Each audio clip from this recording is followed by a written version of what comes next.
Oh, you're right. You're right. But I think maybe that. Yeah, I guess you're right. You're right entirely. Cool. I love to hear that.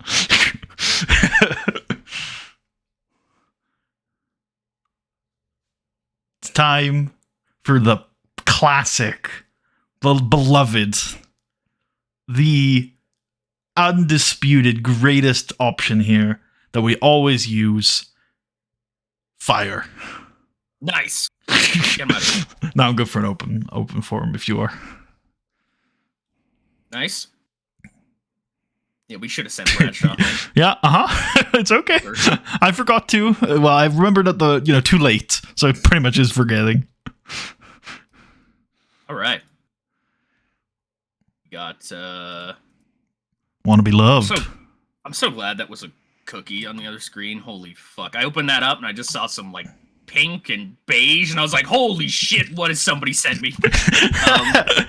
That's true. Actually, I forget how much trust I put in you on these streams to not nuke my Twitch channel from orbit. I'm pretty smart about that. Good. Not on my own end, apparently. It is John Cena. Do do do do. Do do do do. Do do do do. Are we doing pros? Do do do do.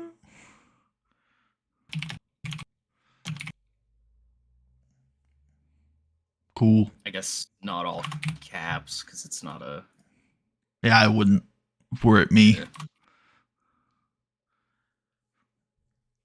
Okay. Refamiliarize me with the bookings that are preed. We got the confirmation of Cena Haas. Yep. We have the U.S. title. We have the tag team titles. Yep. And then we have Shelton Benjamin and Kenny Dykstra. Oh yeah, and Kenny Dykstra went to Shelton Benjamin last week, right, and was like, "Fight me." Yes, that's exactly what happened. Cool.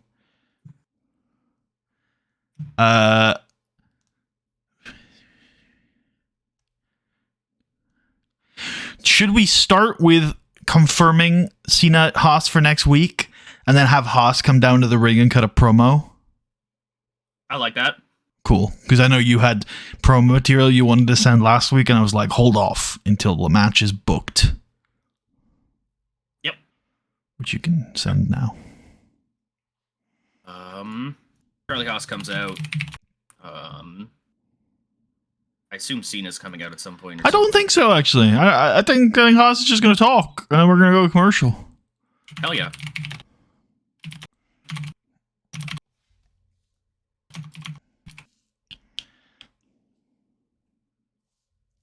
I think 6.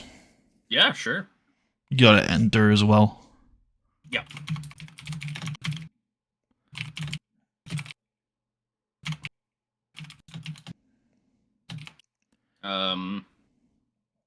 You going for expounds?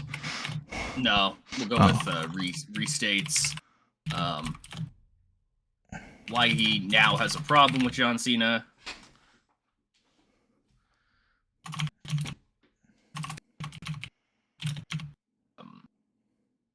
I know the line I want to use in here.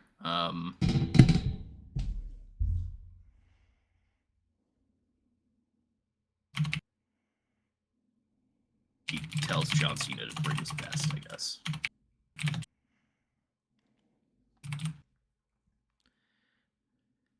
Any kind of victories here? Any kind of... Yeah, I think Haas gets a regular old victory.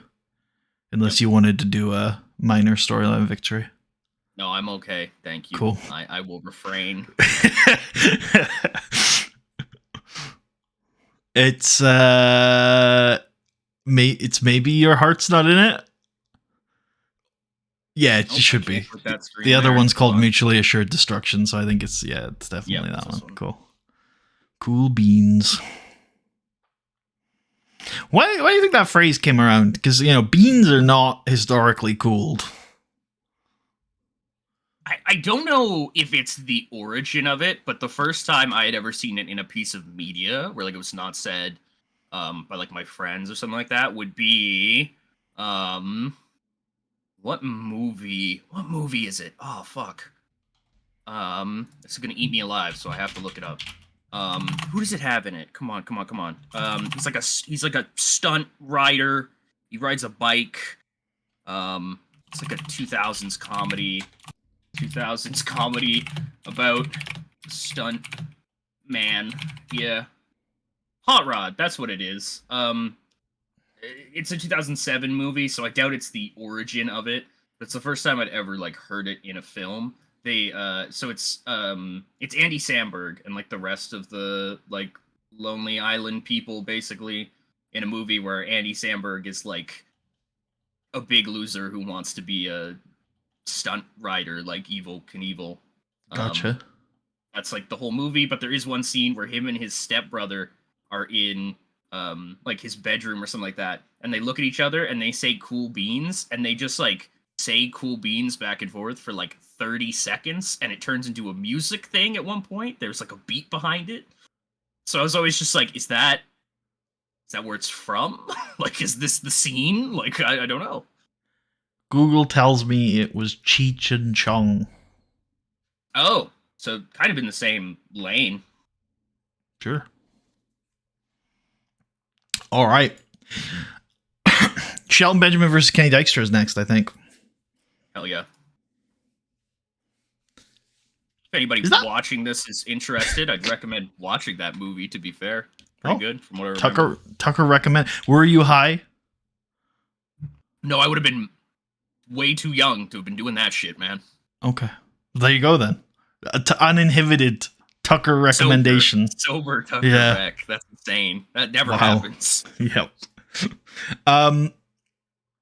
That tag match, is it for the belts, or is it like a you beat us for a title shot moment? I think it's for the belts. I think it is for the belt. Well, the pre-booking will tell me. Yeah. It is for the belts. It is for the titles. The titles are on the line. Okay. All right, this match is interesting. This match could bang hard. Oh, I think so, yeah. Where were we going with this again? I think Shelton was going to fight all the New Breed guys. Yeah, just, I think, one-on-one, like, and stuff like that. We were just going to, it was both a little bit of a test for each of the New Breed guys and also gave Shelton some stuff. Yeah. And I wonder whether it's like, I definitely think we're drawing comparison between the trio. Yep. And I wonder, like, if we should make a point of, like, having the matches be different in a sense of, like, not all of them. So obviously, I don't know if any of them are going to win, but, like, not all of them should earn Shelton's respect. Unless that is what we're going for. Maybe they do all earn Shelton's respect, and that's the point.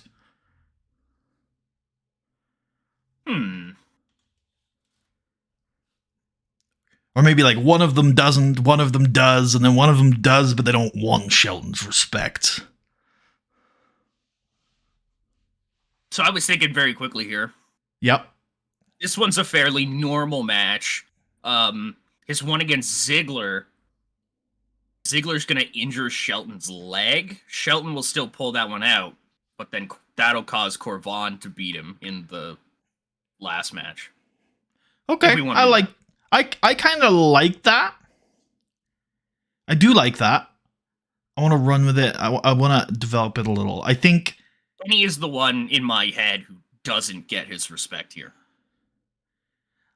Whereas I wonder whether Kenny is the one that hurts him, and Ziggler instead, like, exhausts him.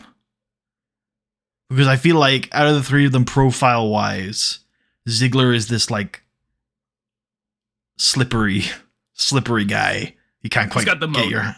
Yeah. And he's also, like, he's speed, he's pace. And I feel like Kenny is like a... Kenny has no style. Kenny we could make into whatever we want him to be. So Kenny's IRL style was wallpaper. So we could have him be, he works a limb. I think that would be cool. And I do like your story of Shelton, slowly getting battered down by these young whippersnappers, only to eventually be beaten maybe by Corvon. You're gonna have to convince me once we get to Corvon to put him over. To be honest with you, because I'm still a bit like I don't know. I think Shelton should just beat him, but I can be convinced. I guess actually that's a question. If I am not convinced, would you feel like, oh, we've wasted 2 weeks if we get to the Corvon match and I'm like, nah, I just want to put Shelton over? Would you be like, well, that ruins the whole angle? Think so, but then whatever Shelton does next probably has to be somewhat important. I don't think it is. Like if he comes out of this with 3 victories, overcoming all of them and their stuff that they've put him through, he's probably primed for something in the title picture. Sure, he can lose to the person who's fighting for the belt after SummerSlam. That's perfect. Well, no, he can't though, because that's a WrestleMania match. Oh yeah, you're right. Fuck. Like he could, but I don't want him to. Well, then that's again, it might add to the Mania match a little. 2013, a certain street fight on a Raw that foretold the Mania main event. Anyway, I guess there's enough there for you not to hate it, right? Oh yeah, no, I'm cool. Yeah. Okay, then we'll do that. I think this is like an 8. Yep. All right.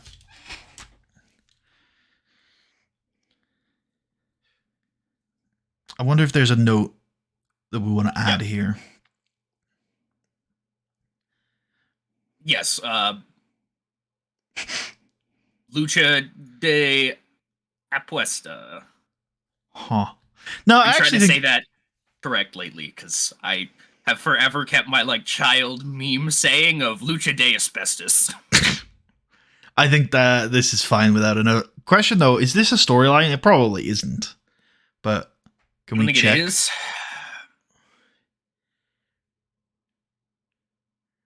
Oh, it is. Hey.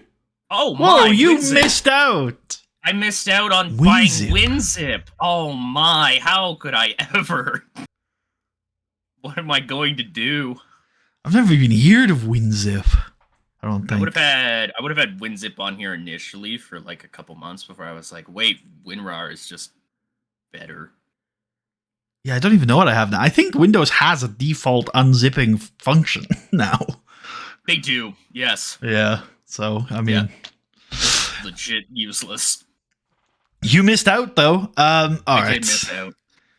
That's cool anyway. This has a storyline. We're all good. We can move on with our lives. Moving on with our lives, it's time to showcase the Jeff Hardy versus Ted DiBiase feud with a video package.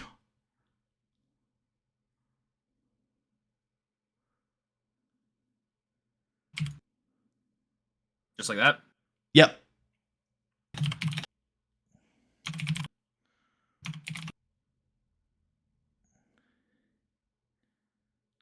Two. Yep. And then second part of this angle, you might want to wait till it's all booked in.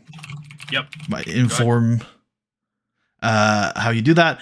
Second part of that angle is going to be a graphic that tonight in the main event, they're going to fight for the title. You might just copy the previous angle here. Yep, I can. And that's 1 minute, yeah. And then last part of this angle is DiBiase getting interviewed about the main event. Okay. I like not Weber. I don't mind which of the other two you use. Alicia, sure. Cool. Get Cody Rhodes, background player, Jeff Hardy off screen.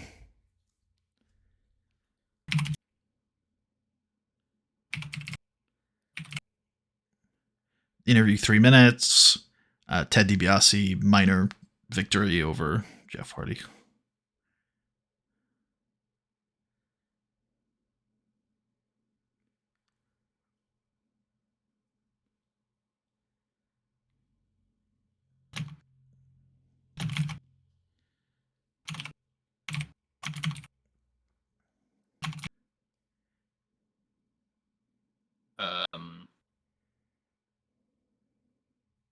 yeah, that match is later, and then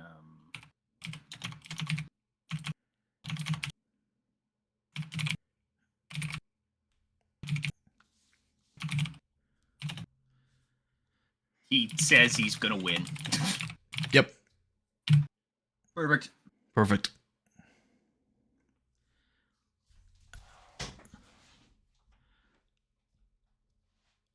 I think this is a good spot for the SummerSlam ad with Chavo Guerrero. Absolutely.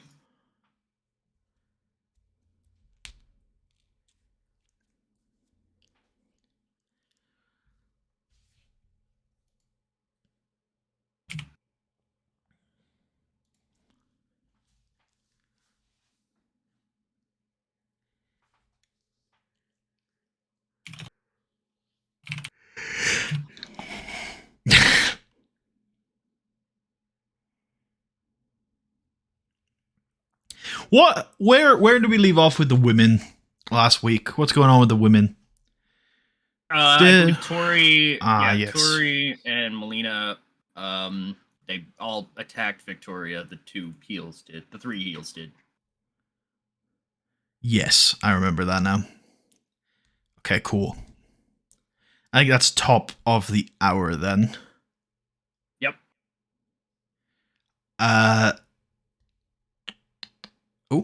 Oh, never mind. We could do the media tour here. Yeah. I think that's good. And this is where Batista gets asked about Charlie Haas's upcoming title match and what his thoughts are. Yeah. He's like, I don't care. Literally.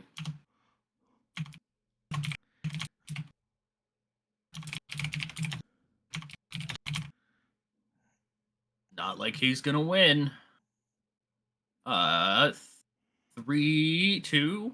I think both of those are reasonable. I don't mind which one you go for. Let's go 2. Okay.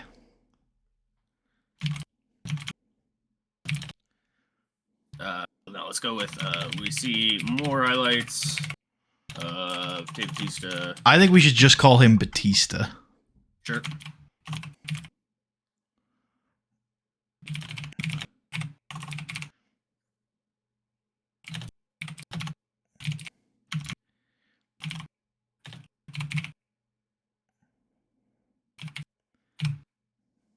Cool. And then I want a women's match here involving two women that are not involved with this feud at all. And I don't know if that's going to be possible. I don't think it is. I mean, off the top of my head, but we'll try, yeah. Candice isn't in the feud, is she? No. Are you 100% sure? Because it seems like something she would be. Who's the Melina team? It's Melina, Tori, and Talia Madison, right?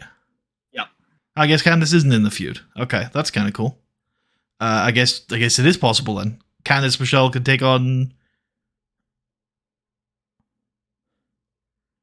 I guess it's Jillian Hall. Wow. That's big. That's Monday nights. Yeah. 3 minutes. Yep. I wish it could be eye candy, but Candice Michelle says no. True. Yeah, she refuses. Yep. There you go. That's women. Quality goat, Candice Michelle. Yep, absolute legend that she is. So my head crying, I was trying to think if there's anything we could do with John Cena on this show. And my instinct is probably not. See that right? Say it? Hold on. I was just checking if I saw this right. Ooh, motherfucker. Wow. I guess we should think about doing something with him on this show. Yeah. You said John, and I went, hold on, what am I seeing right there? Hold up. They beat Henry and Regal last week, right? They did. Okay. What could we do with John Cena on this show beforehand? I mean, an interview is kind of a layup. Yeah, it could be. We could. I'm layup. Not keen. I was just going to say layup before the main. Straight up replace the word. Yeah, just layup. Um, I don't know what else we could do with John, unless he sees someone backstage. Okay. Who? What if? What's the? No, that's not gonna work because I know what the main event is. Never mind. I have an For idea some for an reason, angle here if you want to put a pin in this for a sec. yeah, go ahead. Okay, it's interview with Nowinski interviewing Nitro. Nope, he's not Nitro anymore. Miz How and dare you. Morrison. Sorry, I Yep. dead named John Morrison. I apologize. How dare you? Where they, they're gonna talk. You can give the YouTube audience some of John Morrison, and then Henry and Regal appear. Maybe this is a two-part angle. I think it's probably a two-part angle. Yep. So go, 3 on this. Seems good.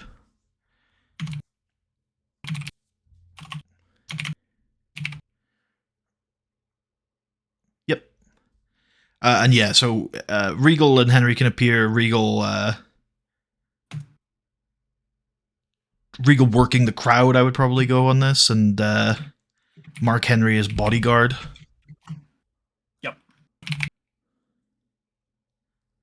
Said working the crowd for Regal. Sorry. Yeah, or character development, or whatever. Working the crowd works.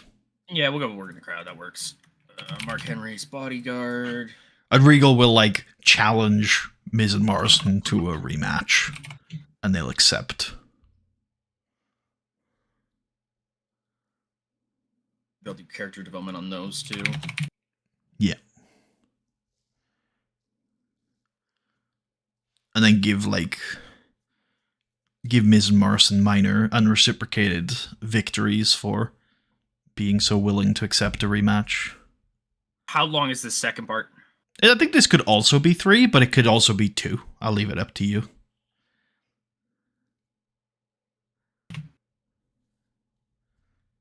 Could also be 2. Yeah, we'll go with 3. That works for me. All right. Sorry, you were cooking with John Cena. Hopefully, I didn't interrupt your process there. Well, what I was finishing up saying was, in my head still somewhere I had, because to me I was like, initially I should have asked or checked or something like that, but I was like, what is this Raw? I'm like, what the hell did we book in for this to record this? And I'm like, is this the Cena Haas title match? I'm like, it has to be, surely. Oh, So in my head I was like, that's why I was like, oh, interview before the main. That works perfectly. That's fine. And then my other thought jumped to, I was like, oh, he can like find Jeff Hardy backstage or something and be like, fuck yeah, man, like good shit. And then I was like, well, no, that's actually the main event, so no. okay. So I had an idea that. So it sounds like you haven't got any ideas that you think work. Yeah, right? no. Okay. Nope. Cool. What about if we I don't know. We don't need to do anything with John Cena on the show for what it's worth. But one idea I had was maybe we show him back to like normal. He's like hanging out with fans, signing things, doing Make-A-Wishes, and it's like, oh, Cena's got the belt back and he's back to normal. I like that. All right, let's do it then. I think this is classic character development for John Cena here. Yep. You can do 2 or 3 on this. I'll do it here. Oh, not that one. Something that doesn't. Saving the Day is based. Saving the Day. Unfortunate. You could just add him in an angle rather than using this menu. I think it looks like this is more harm than good. Yeah. I actually think this is more useful a lot of the time, if I'm being completely honest with you. It probably is. I like seeing. Does that make any sense? I like the way that the information is laid out in the quick ad. It's easy for me to visualize and see what the hell I'm doing, as opposed to this, where I feel like it's a lot of things hidden in a lot of words sometimes. Okay, yeah, I see what you mean. I think this is 2 or 3 again. Yep. I hate that that's a drop down still, and not a slider. Absolutely infuriates me. Yeah, man. Go scroll all the way down to 60 minutes. Is this like an outside thing, or is this? I think this is an outside pre-recorded video. Yeah. Yep.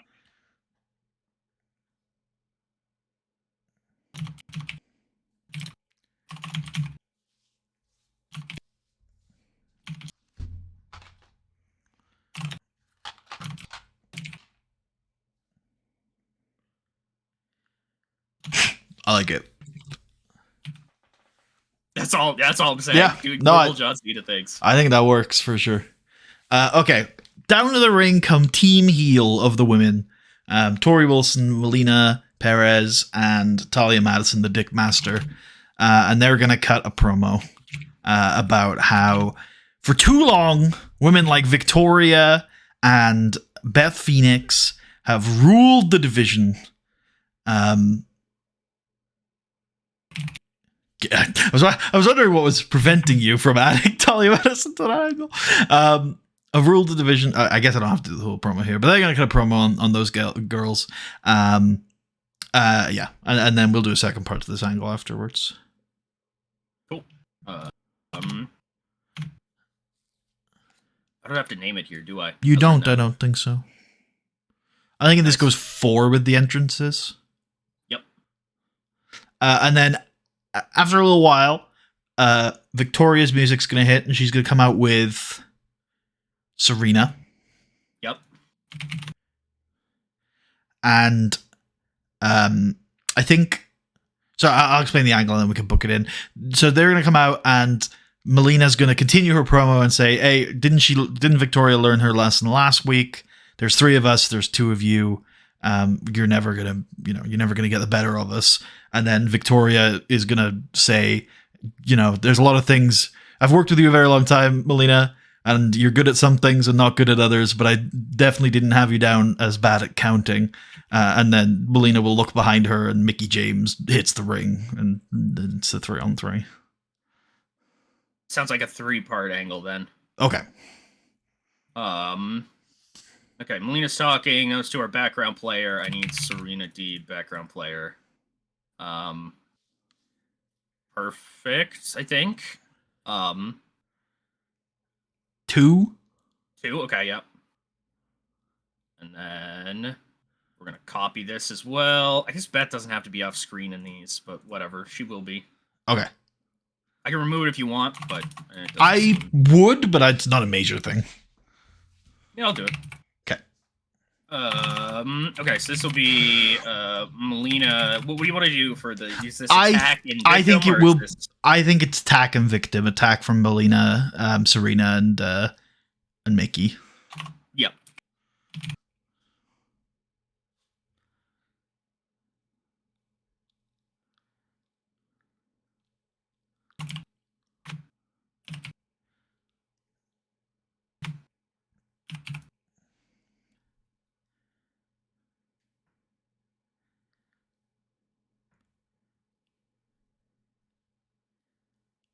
And I think that's just 3 minutes, this last part. And it's a surprise. Surprise. And then I guess it's because it's a group thing, I'd go unreciprocated regular for Victoria, Serena, and Mickie. And then make sure Mickey's in the storyline if she isn't already.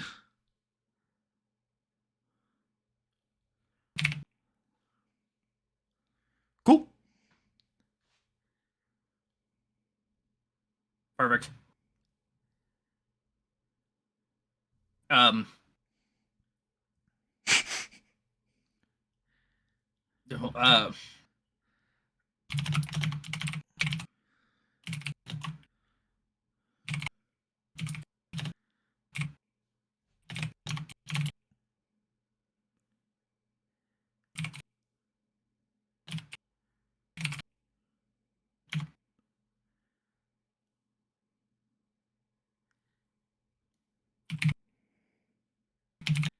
I like it.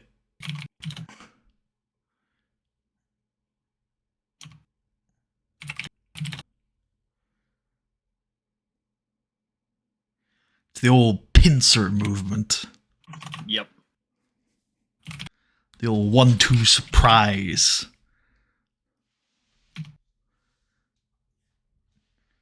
The women's war escalates. I like it.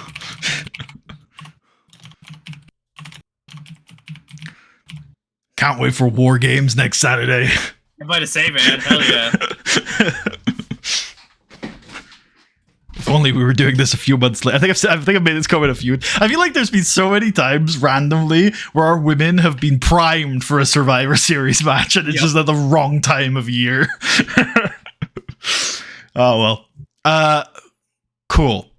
Go to commercial. Come back. Tag team title match starting right now. Manu does nothing interesting. Nothing at all. Do it if you want to do it, bro. I'm joking. Go ahead. I'm joking. No. We're good. That's a funny. It's just a funny one. Cause I don't know how to. I didn't know how to engage that. It's just like, okay, you might be right. We'll get back to me in a couple months. Let's see how you feel. I think you'll have changed your mind. Okay. Oh, okay. Yeah. Okay. Interesting. It's just one of those, I like. There's nothing I can say that'll change your mind on that. I know you're not gonna explain. I'm not gonna gain anything out of it either. Yeah. Well. Yeah. I would be shocked if I changed my mind on that. That's all I'll say. I'm very high on that. That's reasonable. Although you've said, I feel like you've held such a position many times throughout your life. That's fair. That's fair. It's just one of the things, having known you long enough, where I'm like, I was in that like feeling where I was like, yeah, I'm just gonna give him a few months. I think he'll come around. To be fair, I've waited like 2 weeks to pitch that because I was like, okay, all right. I had like 3 different people in my brain. Manu was the last one I settled on. I was like, that's good. That's good for Manu. He gets something. And if anything, it could be that you just sent a really shit picture. Possible. Genuinely, can I be honest? I have no clue if that's actually what Don Leo Jonathan was doing there. It just looked like it to me, and I was like, that's sick as fuck. And he may very well have just been holding his shoulder. Like, I don't fucking know. That's certainly what it looks like in the picture. Yeah, it may just be I took it at the unopportune time, but he's also, am I right in saying he is smiling in that picture? I believe he is. It's just looking like he's holding his shoulder and going like, it's like, that's what I'm saying. It looks hokey. Like, none of that looks vicious or savage. Actually, as I look at it, I think he's definitely pulling that thing to the side a little bit. Yeah. I can see your thing on the face, though. I think that's just where he is at that moment. But I think he is also happy because he's stretching the young boys, if you will. Right. Anyways. Okay. To this match. This is a difficult one. This is another one where I'm like, man, this is so cool, but how do we execute? Should I give context with the image? Have I shown the image? Yeah, you probably should. We've talked about it enough that you should probably show people this picture. Yeah, I just gotta make sure it's the right kind of size for TW. That'll work. Look at that. That is awesome. Yeah, you guys let us know. That is fucking awesome, man. Look at that shit. He's putting those fingers under there, ripping up at the shoulder blade. Fucking amazing. And for chat, my take is that at least from the picture, without motion, it just looks like he's got his hand on his back and he's smiling. He's pretty happy. I would be too. Yeah, and I mean, I'm sure, actually, the smile thing, in the context of a match you're watching, I'm sure sells that, like, oh man, this guy's crazy. But in the picture, it's just, it's just a happy guy. not so much that he's crazy, but he's like a veteran of 20 years coming to the end of his career fighting this younger guy who thinks he can go with him. And he's like, you stupid fucking kid. I'm gonna rip your arm off. I think this is 11. Yep. And I think Umaga's taking a pinfall from whoever the Finnish guy is here. And it's I don't think we need to say anything other than like, this is the match you think it will be. Yep. Well, should we? I'm very back and forth now because I'm like, this would be really cool to escalate into some sort of gimmick match, but we also have another set of challengers ready to go and they're probably the SummerSlam match. They probably are. Yeah, no, this is just the end of the feud for now. Cool. We'll double back at some point if we want. I think so.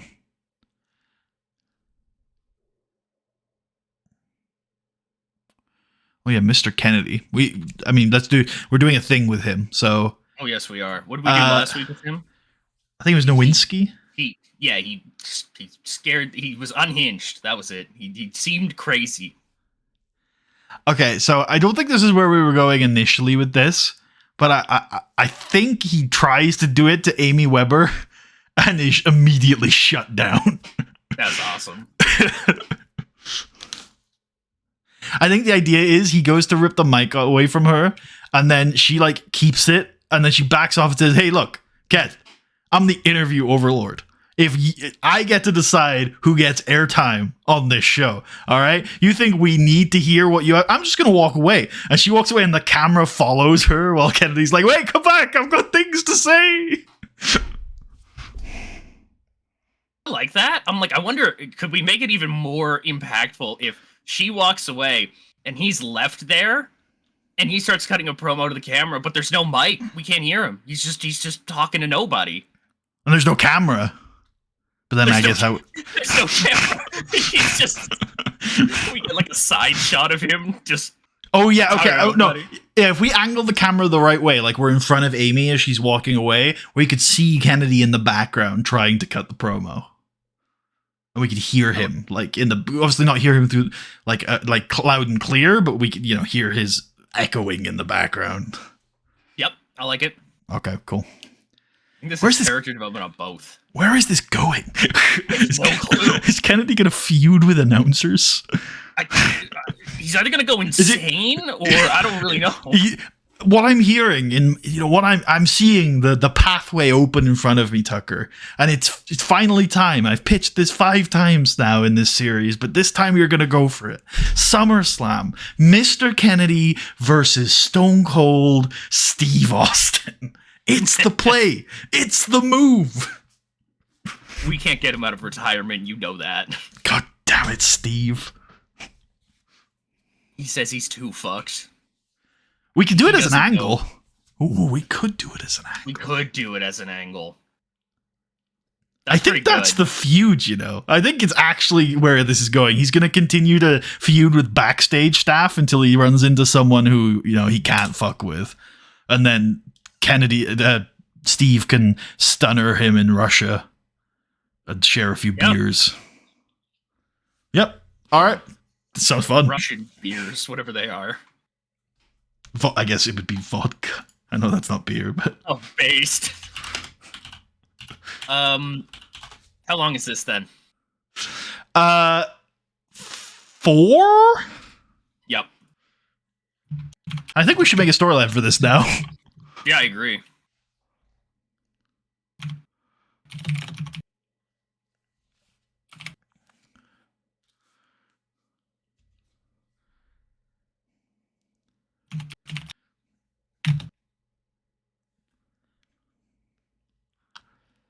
Starving for attention.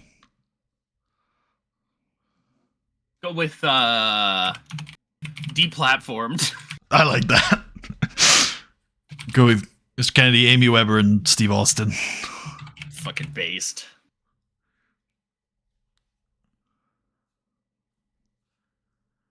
Character development.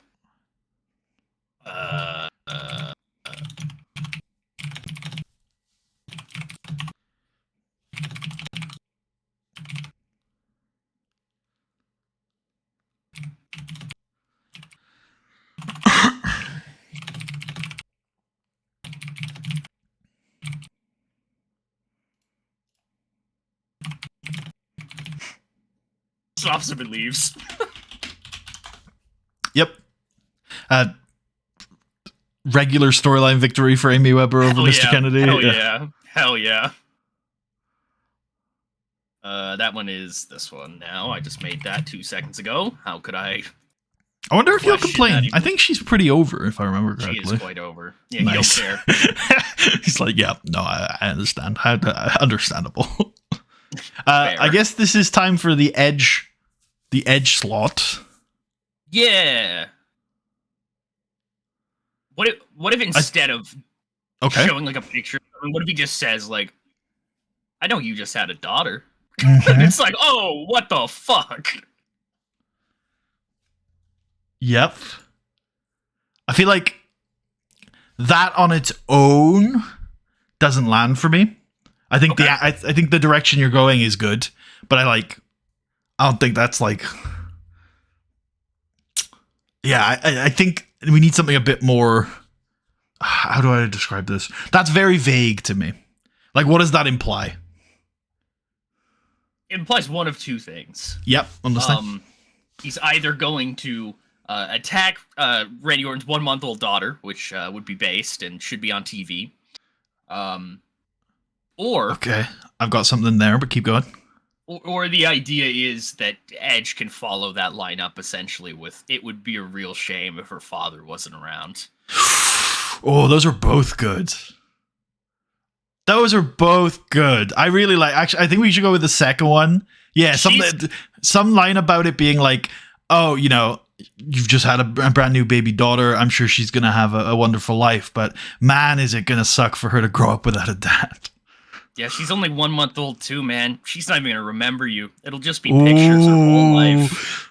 I've got a bunch of pictures here, Randy, of you. Maybe I'll give them to her so she can remember you. Yeah, essentially, it'll be pictures her whole life. I'll make sure she gets the last one of you as I stand over your fucking body in an alley somewhere, probably.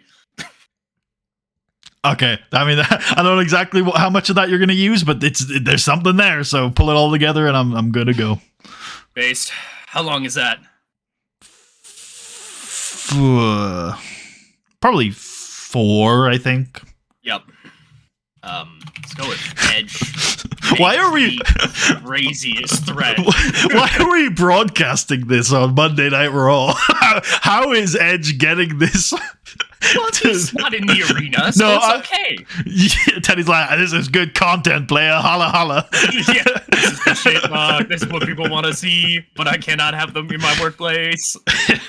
You went a bit Jamaican there for a second.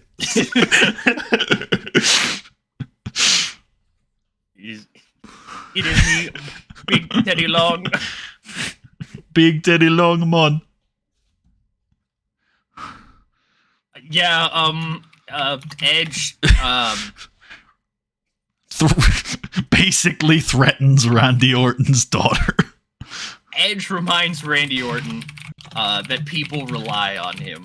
How about that? I like it.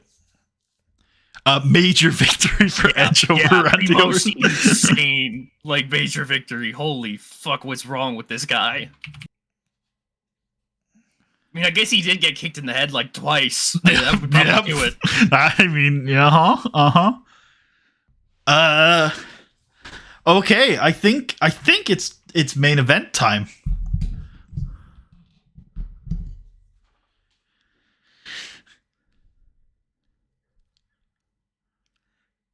$19? Yep. Okay. And Ted DiBiase's gonna win. Oh, yep, of course, right. Yep. I'm like, is that a work or shoot? Hold on. Ted DiBiase's gonna win. He does, Yeah, right? Yeah. That's funny. I'm like, hold on. Wait, no, that's legit. Jeff Hardy, I want to take a crazy bump. Which he will. Based. Matt Hardy and Cody Rhodes at ringside, I guess. Yeah, they can try to get involved. Cody will try to get involved at some point, and Matt will take him out, and it'll be hype.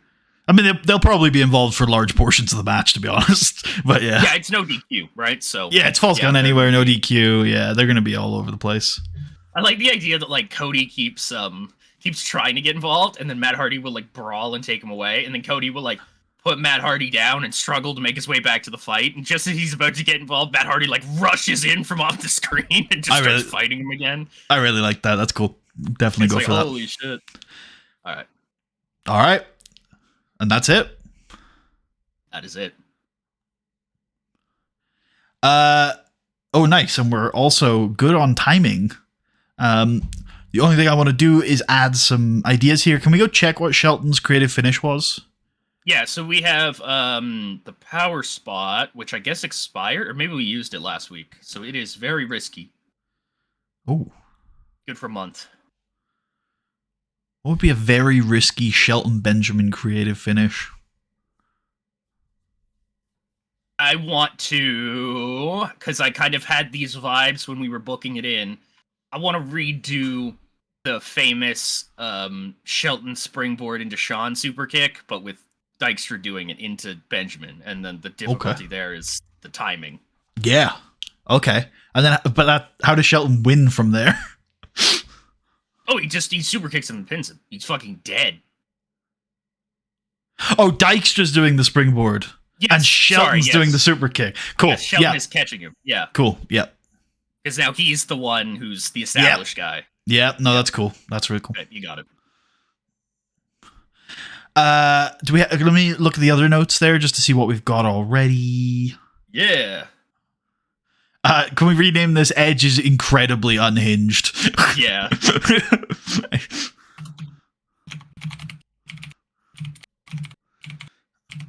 And then we'll just go and send that after we're done here. Yep.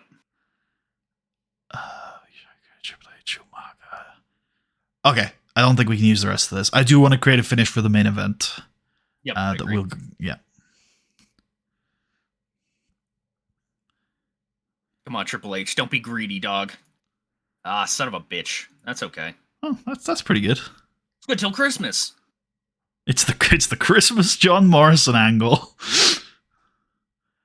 I think we just leave this as this for now, unless you have an idea. Yeah, that's fair. No, that's fair. I just keep running it, in my opinion. Like, we got more than enough. Oh, yeah. We'll see after this one. Maybe we'll have to start thinking. But cool. There we go. Okay. Man jumps off of large height and still loses. Yeah. Man,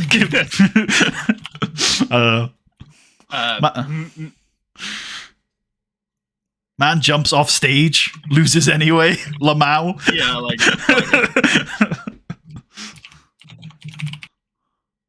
Perfect. Anyways, I feel like that's such a North American thing to say. I feel like, yeah. Anyways, I don't think that exists in British English. Something else that I've realized recently, maybe it's better now, because I guess the guys that it'd be better with younger people probably, because the guys that I was listening to were like both like mid 40s or something like that. And they were watching something, and one guy said, "Oh, like this other guy's gonna like eat this guy's lunch," and he was like. And they were both like, "Oh, that's such a big fuck up. He obviously means to say he's going to eat him for lunch. That's such a dumb fucking thing to say." And it was like, "No, eat their lunch is a common expression. What the fuck? That's not a. I didn't know that didn't make it over there." Yeah, I mean, I feel like those are two different expressions. Eating someone for lunch means that you're going to beat them, like you're going to gonna get rid of them. Whereas eating their lunch means you're going to bully them. Yes, you're gonna take advantage. Yeah, no, I agree. I was just interested. They seem to have no concept of the like the second one there, and just immediately went to, "Oh, he misspoke, obviously." I was like, "Oh, that's weird." Interesting. Yeah, I think there are a few areas where I could grab a storyline idea here, but I think because we sent 2 of those creative finishes, I'm kind of happy to leave it. Sure. Yeah, I'm okay with that. I still like the idea of having a lot of energy banked for emergencies. Emergency, yeah. That happens. Yeah, when they come for our creative energy. When they try to take us down, we'll use our creative energy to escape. Yep. That would be this one. And then you can go apply the edge idea. That I can. And then I think we're good to go. Most depraved human. True. Success. Hey, nice. Actually, let's take the analysis and see if we want to consider some dark matches.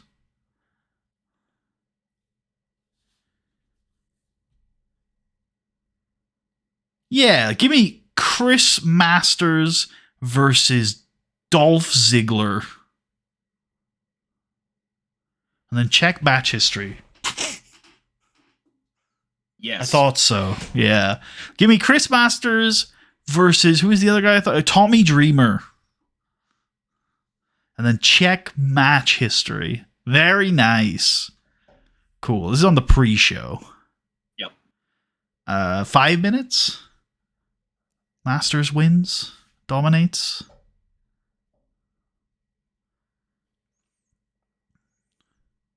Week to week, Tommy Dreamer is either like a solid mid-carder, one of our guys, or he's a jobber.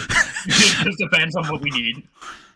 And I'm thinking post-show, we could do a big match. Yep. Probably something with John Cena in it. Yeah, I was thinking maybe John Cena and Randy Orton versus Edge and Charlie Haas. Edge is here? Oh my god. I know, right? I'd be down for this. So I think John Cena teaming with either of these dudes is a little weird. Do you think it's less weird to be Orton or Edge? I think less weird is currently Orton. I think less weird is Orton because Orton gave Cena the title. That's true. Like, Edge would still, like, even though he's mainly pissed at Randy Orton for causing that, John Cena still took his title and took advantage of the whole thing. I also think, while there is a lot of personal animosity, ultimately, Cena-Orton is like a competitive rivalry. Yep. Yeah. Cool. I mean, it's a dark match. Who cares? But still. Yeah, literally. We probably wouldn't do this on TV anyway. No, there would be no situation where this would happen. So yeah, I could maybe see it, but like, I think it'd be unlikely. All right. 12. Yep. Cool. Cena wins, beats Charlie, I guess. Yeah, I'm cool with that. Yeah. That's what's happening on all the house shows right now anyway. Yeah. Cool. All right. Yep. Cool. Cool. Yeah. All right. All right. You ready to do this? Yeah. Why do we want to have a story as to why we're recording this?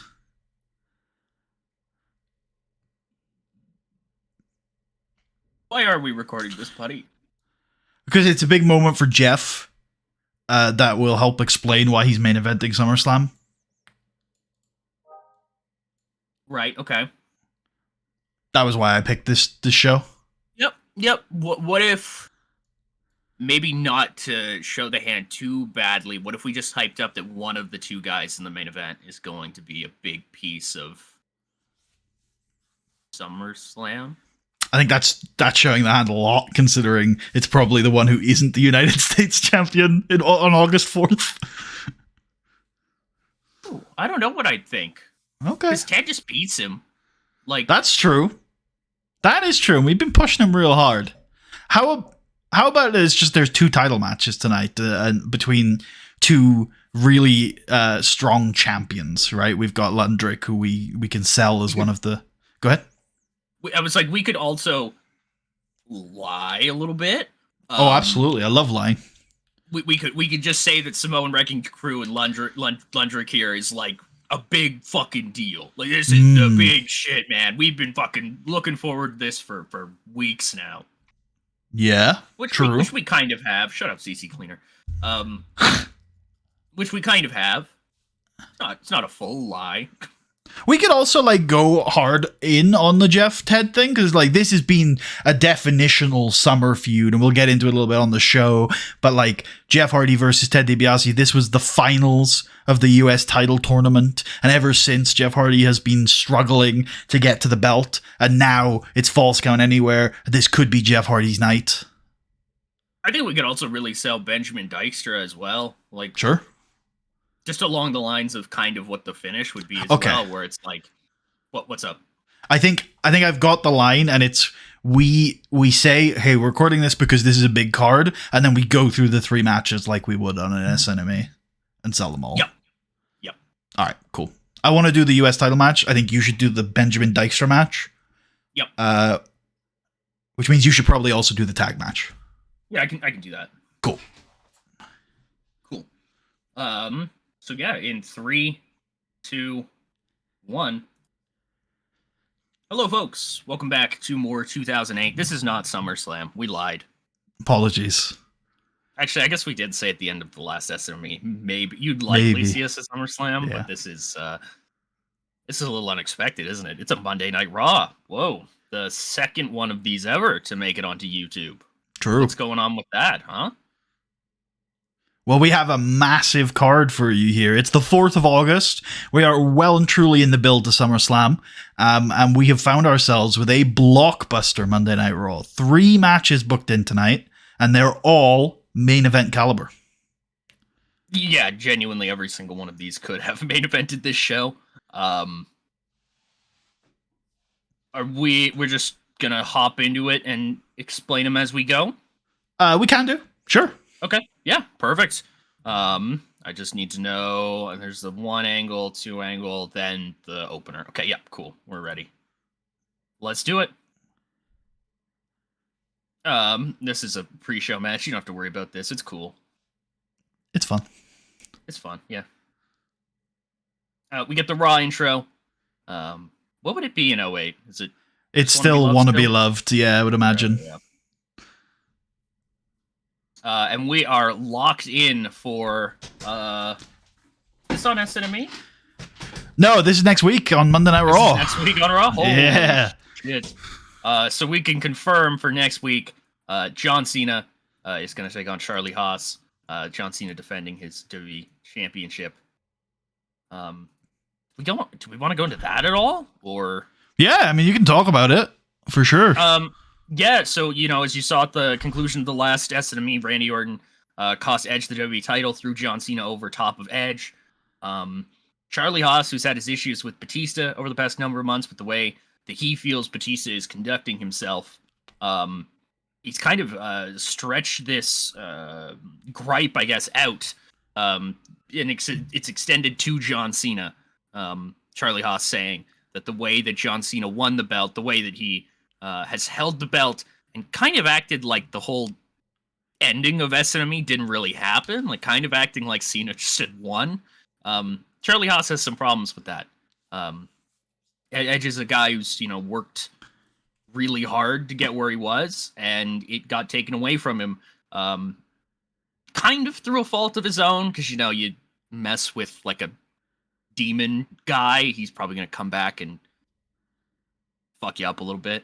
But regardless, Charlie Haas kind of stepping in here to maybe make John Cena face the music a little bit, face the reality that he lives in, where, as Charlie Haas said last week, this title reign, no matter how long it goes, it's going to be a cloud hanging over it the whole time. This belt to Charlie Haas might as well be vacant at the moment. And we're going to continue with that as Charlie Haas comes out to the ring, grabs a microphone. He basically, for the first part, says kind of what I just said there. He restates that. And concludes with telling John Cena that next week, he doesn't want to fight washed up 2008 John Cena. He doesn't want to face, woe is me John Cena. He wants to face the John Cena who has been at the top of this company for 3+ years now. He wants to face the best wrestler in the world. Because he wants to prove that he's better. He wants to win the WWE title the right way, unlike John Cena. Yes, that wasn't clear. Thank you. And that will bring us into our first match tonight, which is Shelton Benjamin, Kenny Dykstra. Kenny Dykstra went to Shelton Benjamin personally and asked him for this match. And I think what we're seeing here might be the start of something pretty special. Kenny Dykstra is a guy who has a lot of potential. He's got a lot of upward. What's the word I'm looking for here? A lot of upwards potential. Is former tonight one of the youngest World Tag Team Champions probably we've ever had. Yeah, very true. Of course, we should mention the new breed that organization in which he was the tag team champion seems to no longer exist. Of course, we saw Elijah Burke head over to SmackDown during the trade window this year. And these last few weeks, the New Breed have sort of indicated, Marcus Corvon, Dolph Ziggler, and Kenny Dykstra, that they might start forging their own paths. And it could be the case that Kenny Dykstra's on his own. And it's a brave move if you're on your own for your first step to be to step up to Shelton Benjamin, former 2-time World Heavyweight Champion, and challenge him to a match. It really wasn't that long ago that it was Shelton Benjamin kind of in the same position, coming out of the world's greatest tag team and stuff like that, trying to find his own place. Probably a situation I'm not sure Shelton Benjamin is totally comfortable being in, like being not just the better wrestler on paper. Kenny Dykstra may get there at some point, but we haven't seen that from him so far. But I'm just not sure Shelton Benjamin may entirely be comfortable with having such a knowledge advantage over a guy, because that can sometimes like bite you in the ass if you know the game too well. You're expecting like normal plays to occur, and if somebody with a little bit less knowledge than you starts just pulling something completely out of left field, that can fuck you up. I think Shelton's got. I mean, we talk about some of Shelton's biggest matchups over the last few years, and one of the biggest ones is Batista. And I think the dynamic you just described is exactly that dynamic, and Shelton handles it with aplomb. Nice, boys, nice. Nice, and they nailed the finish too. Oh fuck yeah, good job everybody. What was the finish, Tugger? What is the finish? It is a callback to one of Shelton Benjamin's. I'm not even sure if this would have technically happened because of the timeline of the save, but I'm gonna say it will. Probably did. I'm sure we had that match at some point. Likely. Kenny Dykstra is gonna be on the outside of the ring. He's gonna climb up on the ropes, do a springboard off of it, looking for something devastating on Shelton Benjamin, who's kind of stunned. Shelton, just at the right time, clears his head, rears up, sticks his leg back, and super kicks that fucker square in the head on his way down. And that's it. Kenny Dykstra is out. And Shelton Benjamin wins. But during the match, it's important to note that that Kenny Dykstra does work over Shelton Benjamin's knee. Shelton sells it. Yeah, more to come. As he sticks out that leg for the super kick, it does take him a little bit to get the cover, because he hits it, and the force of which Kenny Dykstra is coming down is enough to knock Kenny Dykstra out cold. But it also is going to put even more stress on that knee. Yep. And so we have a video package here covering Jeff Hardy and Ted DiBiase Jr., our main event tonight for the United States Championship. You want to go through this feud, Putty, or? Yeah, sure. So this basically all started back in the late spring, or maybe like middle spring, where we had this tournament for the vacant United States Championship, which was purchased by Teddy Long after Intercontinental Champion Triple H went over to SmackDown. And we had this tournament, and the finalists were Jeff Hardy and Ted DiBiase Jr. Ted DiBiase won the tournament through some shenaniganry, and ended up coming out on top as the new United States champion. After that, Bobby Lashley, sort of, who has now since departed to SmackDown, also told Jeff Hardy that he didn't have to take these things lying down, that he needed to fight back against guys like Ted DiBiase, and that kind of lit a fire underneath Jeff Hardy. Jeff Hardy, we've seen sort of over the last few months, or prior to that, had been sort of a free spirit. He didn't care about wins and losses. He's always been sort of a man who beats to his own drum. You know, a guy who has his own way of doing things. And while, you know, that's been something that's been really appealing to people, it has meant he hasn't always gotten as far as he potentially could have. So after that little pep talk, we've seen Jeff Hardy more motivated, more interested in rising and getting things that he deserves. And even though he still has his enigmatic way of doing things, he's still an oddball. Let's not sugarcoat it. He is putting everything on the line to win and to become a single success, and that involved going after Ted DiBiase with everything he had, to the point where a few weeks ago he got injured in a match against Ted DiBiase, a match that had gotten completely out of hand, gone all around the arena, and resulted, I think, in Ted DiBiase winning via countout his United States Championship match. Now, Jeff has a victory, a pinfall win over Ted DiBiase Jr., but he has been unable to capture that United States Championship off of him. While Jeff was out injured, his brother Matt fought his corner, fought Ted DiBiase, fought Cody Rhodes, actually teamed up with Shelton Benjamin for a short period.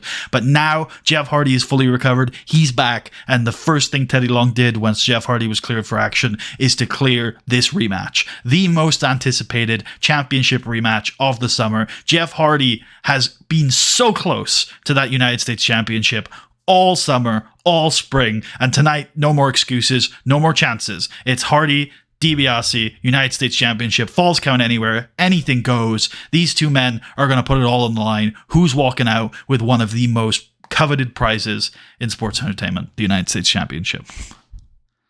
Ted DiBiase's there with Cody Rhodes. Alicia Fox is there with him. She asks him, what do you expect from tonight? Ted DiBiase says that he expects Jeff Hardy to go all out, bring the whatever you want to call it. But Ted DiBiase Jr. is still going to win because he was bred for this. It's in his blood. Hell yeah. We get an ad for SummerSlam. Fly to Moscow with our lovely travel packages. We'll do your flight, your hotel. We'll cover all that shit. Well, we won't cover all that shit, but we'll get it all organized for you. All right, I'll make that clear. Yep. Traveling to Russia is probably hard. We want to try to make it as not hard as possible. There are still these packages available. We see Dave Bautista. These videos have been playing for a couple weeks now on Raw, mostly from different media appearances that Dave's been doing. He was on Ellen this week.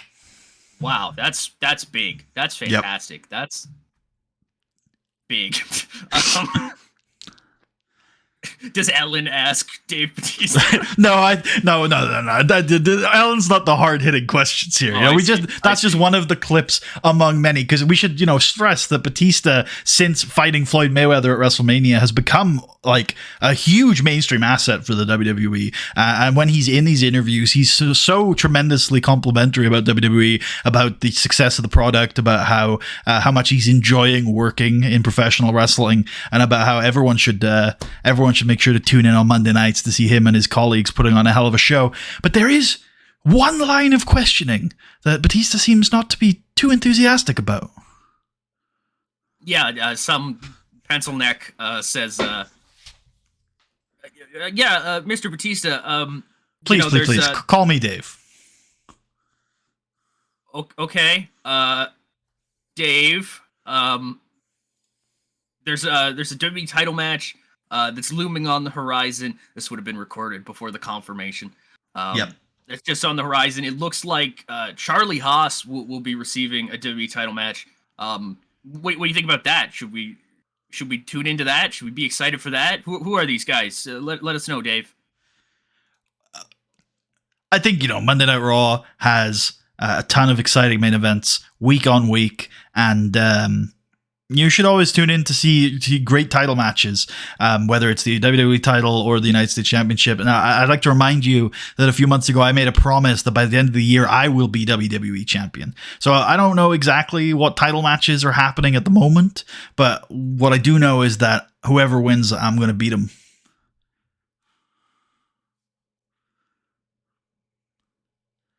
There's some women wrestling. Not for long, but it happens. Not for long. Do you wanna throw a certain note on a tag team match coming up? Yeah, sure. All right, yeah. So we're gonna manage the crowd a little bit, ladies and gentlemen. We're gonna bring them back up here with a lift the crowd. Please don't look at the other side of the screen. Don't worry about the results. They could go either way. Really, anything. I could change it when you're not looking. It's true. We could edit the video. That would be insane. Okay, so Christopher Nowinski is catching up with The Miz and... Wait, is that Johnny Nitro? Yeah, last week, well, after losing their number one contenderships, the number one contendership match to The New Breed. the new was the new breed. It was a The New new Breed. breed. You saw that match at the last SNME. Johnny Nitro disappeared for like 2 weeks. The Miz couldn't find him. It was terrible. You could see the distress on the Miz's face. Your friend goes missing. He doesn't show up to work for 2 weeks in a row, and it's like, fuck, this could be actually really bad. Before he suddenly reappeared last week backstage, telling the Miz the most insane shit you've ever heard in your life. He was talking about he went to a desert and he saw, I don't even know, man. He said like there were people who came to him on a light beam, and there was a ship from heaven called the Starship Pain, and they showed him what he was supposed to be and who he could be and why he was wrong for being who he was now. And he returned and proclaimed himself John Morrison. I don't really know what any of that shit means, but maybe we'll find out here in this interview. Chris Nowinski asks, what the hell is any of this? What the hell just happened? Like, what? You guys are just good now? Like, Miz, you're not concerned at all about what seems to have happened? Miz says, no, I think we're good, right, John? We seem to have worked out whatever was happening. We're looking forward to, getting back in the tag team ranks, stuff like that. Tag team title match tonight, so we're definitely paying attention to that. Yeah, I'd say we're all good. And just as they're about to end their interview, William Regal and Mark Henry come in, a team that has been formed fairly recently. They actually lost to Morrison and Miz last week. Yeah. Yep.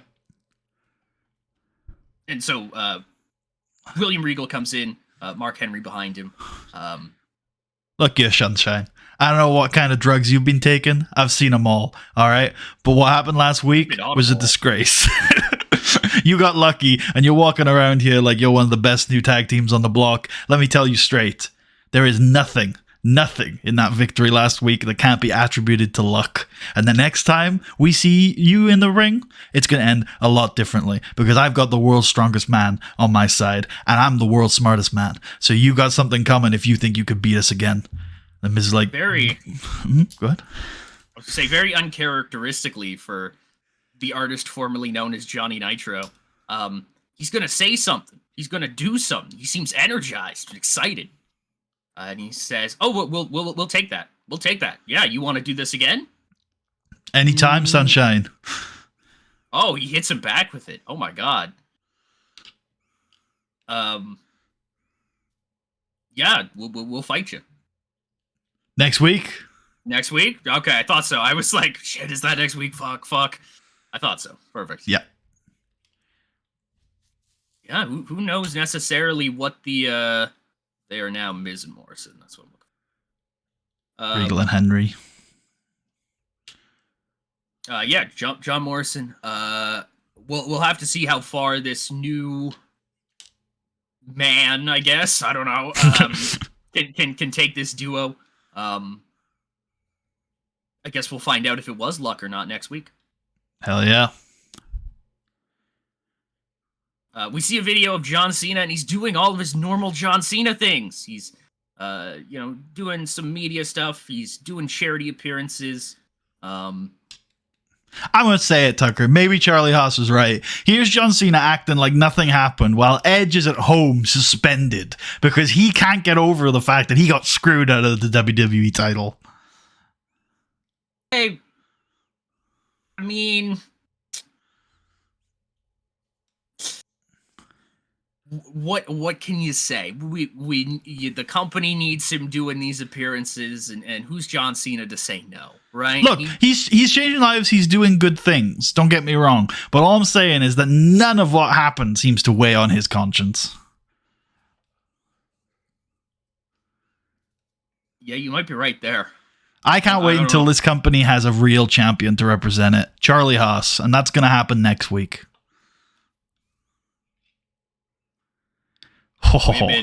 Women. Okay.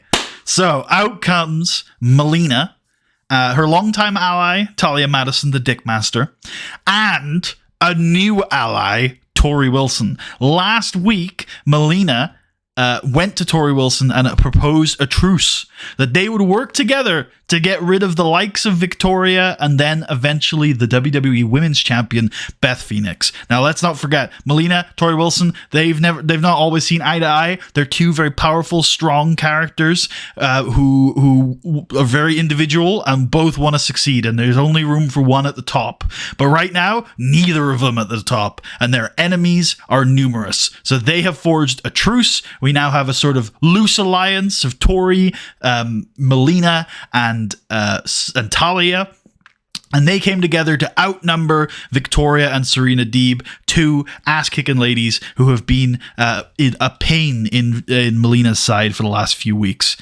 So last week they trioed up, they managed to take out the duo. Now they're coming out, and Melina is going to basically explain that hey, Victoria, you've always been terrible at making allies and making friends. The only time you've been relevant is when you were with me.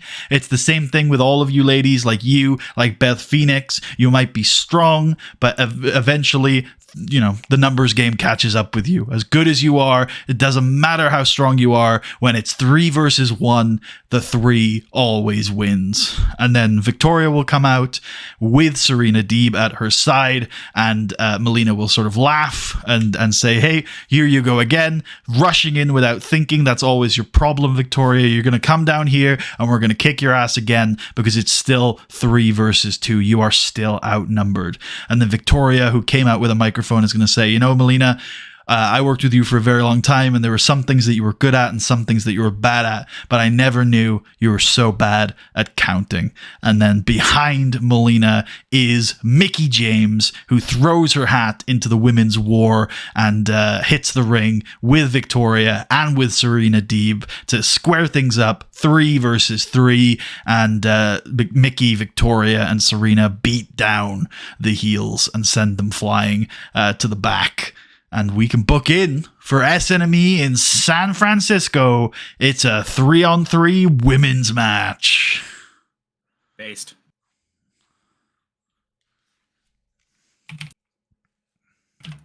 Will this be the end of the Revolution fallout?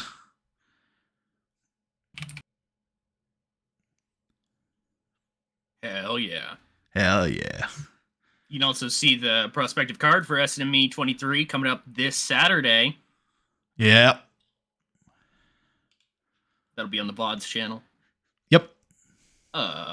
Yep, perfect. And so up next, we've got the World Tag Team titles. It's the one that we've been waiting for, really, buddy. Yep. Ever since they kind of came together just after WrestleMania, I've been pretty clear that Umaga and Manu, the Samoan Wrecking Crew, the base duo of Samoan men. I wondered whether you'd go there. Oh yeah, I'll throw it in there. They have their let's go with their rise to the top has kind of felt inevitable. Like, I mean, they got that initial kind of chance against who was the tag team champions just after Mania? It was it the New Breed? No, it wasn't, was it? You're right. Who was the tag team champions right after Mania? Don't know. It wasn't any of the people in this match tonight, though. So that's true. Lost somebody. they did not capture the tag team titles. How about that? That's how I'll phrase it. They did not capture the tag team titles from their opponents, which only really, to me at least, set the clock back a little bit. And it seems to have only done that by a couple months or so, because those two, Umaga and Manu, are set tonight to face the World Tag Team Champions, Paul London and Brian Kendrick, the best tag team that WWE has ever known. Was it Cody Rhodes and Ted DiBiase? It was. Well done. Cool. It was. Good stuff. This is where I'd edit the video and I'd mesh that all together, but we're not doing that. Yeah. London and Kendrick I think the best tag team of a generation, one of the longest rating SmackDown tag team champions ever. They unified the SmackDown heavyweight belts with the SmackDown cruiserweight belts. Like, the list of plaudits go on. You know, every time we talk about London and Kendrick, we sell how amazing of a tag team they are. But it is true. They are one of the greatest tag teams we've ever seen. They're here on Raw to continue that dominance, and they have. They got here, they won the tag team titles. Like, how much more of a statement do you need that this is one of the best tag teams ever? But let's make something straight. You know, Umaga and Manu, they are two Samoan bulldozers. They are a two-man wrecking crew, and they have dominated almost everybody they've come up against over the course of the last few months. This is a hell of a title fight. We've got two large, dominant men versus one of the greatest well-oiled tag teams in history. Who's going to come out on top? I'm excited to find out. Ludwig also, just to mention, has never fought like a monster team like this. Well, the Bashams. Monsters is in physical appearance, buddy, not their mental states. They fought like big guys before. They fought teams bigger than them before. Deuce and Domino come to mind. Two quite big, kind of wide set dudes. But never have they faced two guys who I think have this kind of focus on absolute destruction. Yeah. Let's do it. And it is an uphill battle. They are absolutely demolished by the Samoan Wrecking Crew, but they've got that fighting spirit. They've got that heart. And most importantly, they've got each other. Yeah, I mean, while the Samoan Wrecking Crew are kind of two individual monsters, London and Kendrick are the definition of a tag team. They're going to use their tag team work and their speed to find a way to weather this storm, and it is certainly a storm. And they're going to get it done. I mean, they dominated the SmackDown tag division for 2 years. Can anyone stop them on Monday nights? Yeah, can anybody stop them at all? That's right. Anywhere in the world, like, yeah. I mean, they only lost their belts on SmackDown because of shenanigans. Then, you know, they are. Yeah, it took the whole Taz thing in there to have that happen. Yeah, jeez. Took the whole what? Sorry. The whole Kaz thing, where Kaz Kazarian was thing. there. Kazarian was. Oh, you're right. Paul London's partner, I believe it was. For Yeah. quite a while. I forgot they didn't even. It was Rey Mysterio played a role for a little bit. Yeah, London was out. Paul London just never lost those belts, huh? Yeah, no, he kind of didn't. I mean, this is one of the. Yeah, I mean, there's no doubt these are two. This is one of the greatest tag teams we've ever seen. And yeah, who can keep up with them? Who better than Canyon? Nobody. Backstage, Mr. Kennedy is set to have an interview with Amy Weber. He's rubbing his hands. He's getting ready. He's in the right headspace. Here we go. And she asked him a question. Mr. Kennedy, you requested this time to talk. What's going on, man? And she holds out the mic to him. And Mr. Kennedy goes, just like he did last week, to snatch that shit and just start cutting his own promo. But Amy Weber is, she saw last week. She's the interview overlord. She's the boss of all of the interviewers here. She knows what happened to Chris Nowinski last week. So as he goes to reach for it, Amy Weber pulls the mic back and she's just like, nah, I knew you were gonna pull this shit. Absolutely not. This is I schedule these. This is my thing. You are not coming in here and just doing whatever the hell you want. You can answer the question, or I'm gonna walk away. And Kennedy tries to snatch the mic and she walks away. She's just like, yeah, this is bullshit. This is bullshit. She walks off. We get a shot of her. She just looks absolutely pissed. She's like, the mic is still on, so we can hear her on her bed being like, stupid motherfucker. Jesus, like, does he think I don't watch the show? I need like an assistant or something to like vet these. I don't even know what the hell. Like, what the fuck? Why do I still do these? I'm better than this. I could work at Fox.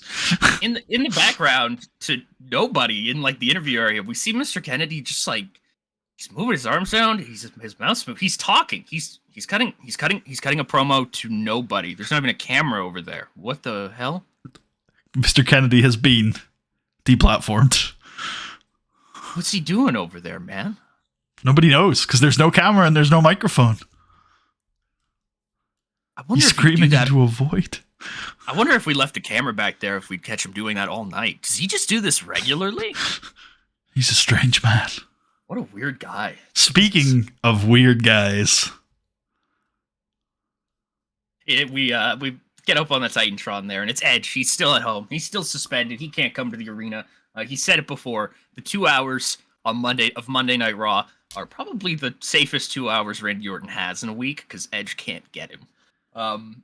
He's kind of played around with the idea that he's following Randy Orton. He held up that picture last week of Randy Orton eating at a Dallas, Texas restaurant of some kind, some establishment. enjoying a brisket. Yeah. And, well, Edge is there on his couch and he says, you know what, I've been thinking and I've really got some perspective this week. I would like to apologize to Teddy Long for letting this get to what it is. I really would, because it's not his place to try to police what is happening right now. Speaking of perspective, how's it going, Randy? You doing good, buddy? You still looking over that shoulder? That's good. That's excellent. So here's the deal. He puts his feet up. He's got a... I was about to say he's got a cast on. I think he's hurt for some reason. I was like, he's got crutches and that. He doesn't. He's just sitting on his couch hanging out. He's like... I like to think, just to set the scene a little, that he's got like Cheeto stains on his shirt. You know, there's a bunch of empty like beer cans laying around and, you know, a half empty bottle of maple syrup and some dirty dishes on the side, you know. Proceed. Yeah, Edge says, so yeah, he's speaking of perspective, you know, Orton, you're still looking over your shoulder, are you? Excellent, excellent. Just how I like it. I've come across some interesting information in this past week, actually. I won't tell you how, because that would be kind of bad for me. Something that I don't think you people know at home, and I do at my home, is that, where was Randy Orton after he attacked me?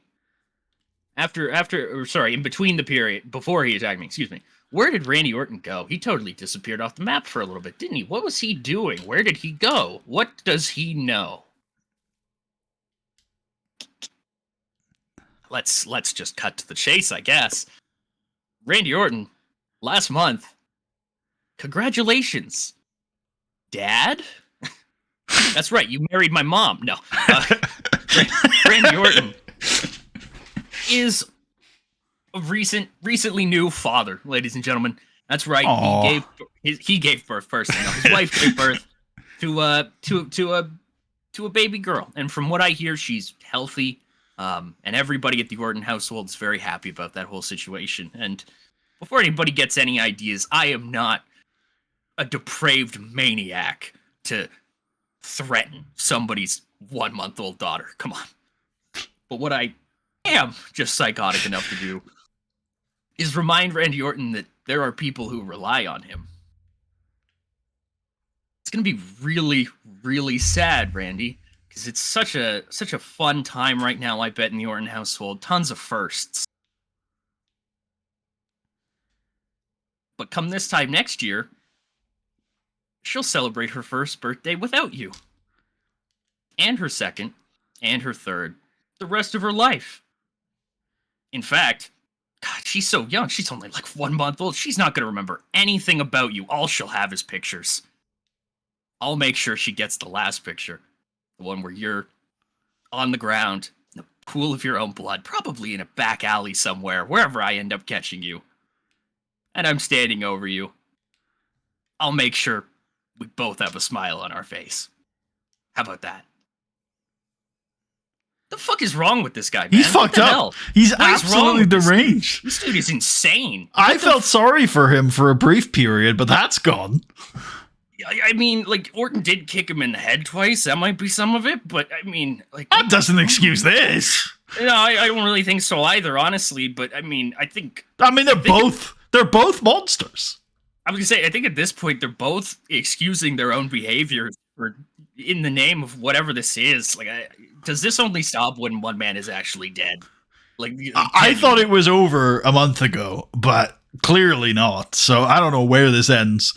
But yeah, like, Teddy Long may need to, like, I don't even know, man. Like, send. He's already suspended away. Edge.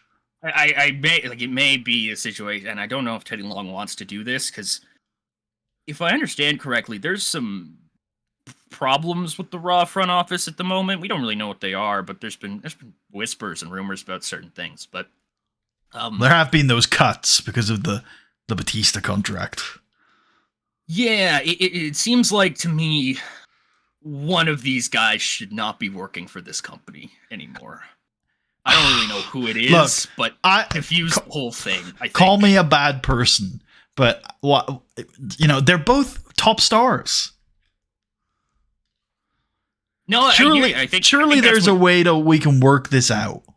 I think that's exactly what Teddy Long is thinking, and I hope he changes his mind, because if we stay there, this is not going to end good for anybody. It's just going to be real bad. Yeah. Real bad. Well, I'll tell you what isn't real bad is our main event, which I think we should go through before we move on, because it's next, and it's the big one. It's Ted DiBiase defending his United States Championship against Jeff Hardy in a Falls Count Anywhere match. And Tucker, this is going to be a beautiful, chaotic mess. Do you have any spots you want to go through? Any angles?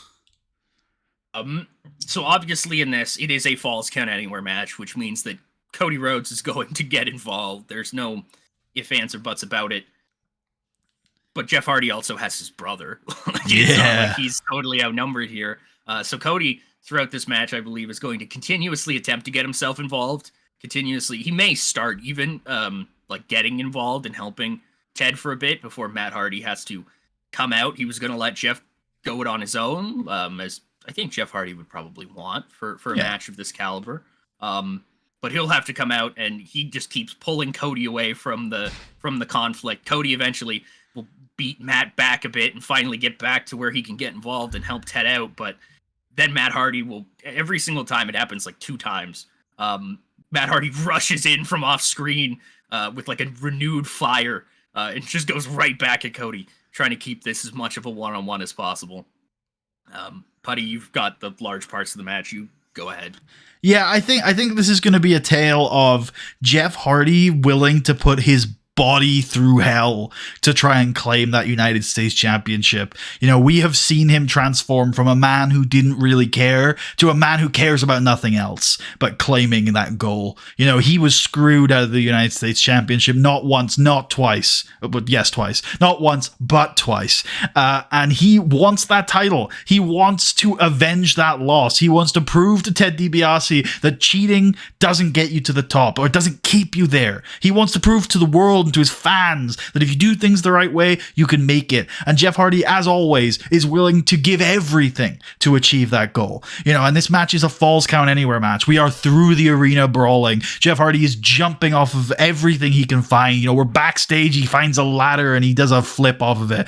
Jeff Hardy is doing everything. But what we learned throughout this match is no matter what Jeff throws at Ted DiBiase, for all his flaws, he's a tough son of a bitch, and Jeff just can't keep Ted down. But on the other hand, when Ted, is trying to, Ted gets slight control over the match. He manages to catch Jeff Hardy. He manages to hit Jeff Hardy with these vicious, brutal strikes and submissions, using that DMLS training that he has and that we've seen. He's trying to put Jeff Hardy down, but Jeff Hardy doesn't know how to quit. Jeff Hardy, isn't going to quit for nothing in this match. And no matter what Ted does to brutalize Jeff Hardy stays in the match. But no matter what Jeff throws at Ted stays in the match. These two brawl, they fight for upwards of 15 minutes on Monday Night Raw, live for the United States Championship, all across the arena. The backstage, the stage, the ramp, the ring, everything. And we reach the pinnacle, at the stage, near the pyrotechnics area, when both men are exhausted. Ted DiBiase is down. Jeff Hardy's just hit a twist of fate, got a 2 count from the referee. And he's like perched on the stage, thinking. And there's blood streaming down his face, and the crowd are up and cheering for Jeff Hardy. The crowd want to will Jeff Hardy towards his goal to finally become the United States champion. And we see that light bulb moment in his eyes, that crazy, chaotic genius, the enigmatic sort of drive of Jeff Hardy. And we see as his eyes go from Ted DiBiase to the stage. To all of the... Go ahead. No, I just why is he looking at the stage? And sort of the stage setup and the Titantron and see the little pillar that sort of holds it all up is made of different metal grates. And then he starts to climb up that little metal pillar. Climb up to the top of the Titantron. Oh, fuck. As he looks down at Ted DiBiase, and he looks out into the crowd and smiles, and he does his little signs with his hands, and he takes the plunge. Swanton bomb off the Titantron onto Ted DiBiase's body down there. You know, he hits the ground, there's a loud bang, as clearly we're around the pyrotechnics area. A few rogue pyrotechnics start to go off, and a mist descends upon the wreckage of Jeff Hardy and Ted DiBiase's bodies. And as the mist clears, Jeff Hardy's arm is draped across Ted DiBiase's body. And the referee, it's false count anyway, counts 1, 2, and Jeff Hardy's arm slips off of Ted DiBiase before the 3 count. Jeff's out of it. He has no idea what's going on. That was involuntary, but his arm slips off. He's no longer making a cover. Jeff and Ted are both down. They're out. They're gone. But the first man to regain any sort of awareness is the United States champion. Ted DiBiase, exhausted, broken, stirs a little bit, just enough to see his opponent and to weakly drape his arm over Jeff Hardy. 1, 2, 3. Ted DiBiase is still the United States champion.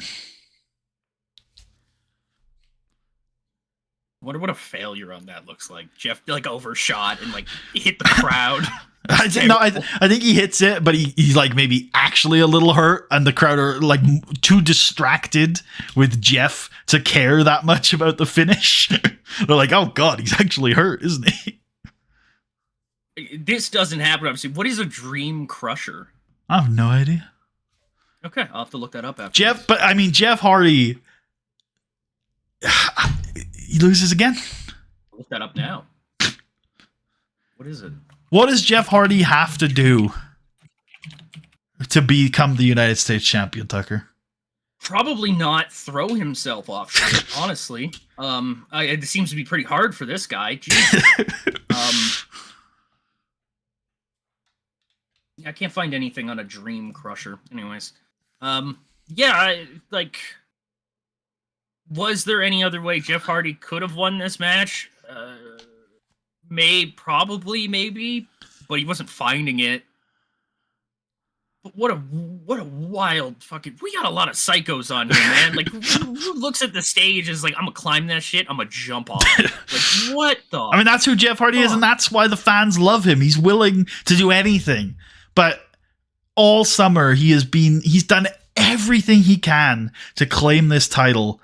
And every step of the way, he's been so close. But yet again tonight, his dreams are ripped from him. Because Ted DiBiase, for all of the criticism we can throw at him, he can survive. He can take advantage of opportunities. He is tough. And tonight, again, he survives. He gains that awareness just in time. And the first thing he thinks of is, I'm going to retain my title. A very impressive run from the young Ted DiBiase.